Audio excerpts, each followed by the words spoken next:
இயேசுவுக்கே புகழ். இயேசுவில் பிரியமானவர்களே, இன்று நம் ஆண்டவர் 2 கொரிந்தியர் 4ஆம் அதிகாரம் 18ஆம் வசனத்தினூடாக இவ்வாறு நம்மோடு பேசுகின்றார்.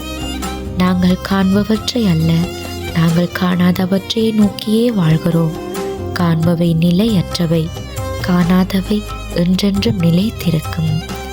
ஆம் பிரியமானவர்களே, ஒருவன் தன்னுடைய இளம் வயதிலிருந்து அவனால் இயலுமான வரை ஓடி ஓடி உழைத்து அனைத்து செல்வங்களையும் சேர்த்து இறுதியில் அதை எதையும் அனுபவிக்காமல் இறந்து போனான்.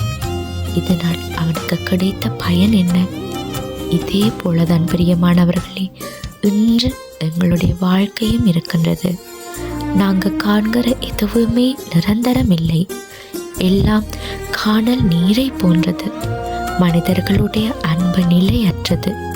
நாங்கள் கஷ்டப்பட்டு உழைத்து சேர்க்கிற சொத்து சுகம் அனைத்தும் நிலையற்றது. ஏன், எங்களுடைய உயிர் கூட நிலையானது அல்ல. ஆனால் எதனாலும் அழிக்க முடியாத ஒன்று உண்டு. அதுதான் விண்ணுலக வாழ்க்கை.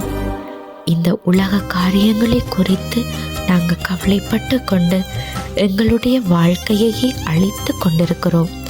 இதனால் எங்களுக்கு ஒரு பயனும் கிடைக்க போவதில்லை. காணாமலே நம்புவோர் பேறு பெற்றோர்கள். நாமும் பேறு பெற்றவர்களாக வாழ இன்று அழைக்கப்பட்டிருக்கிறோம்.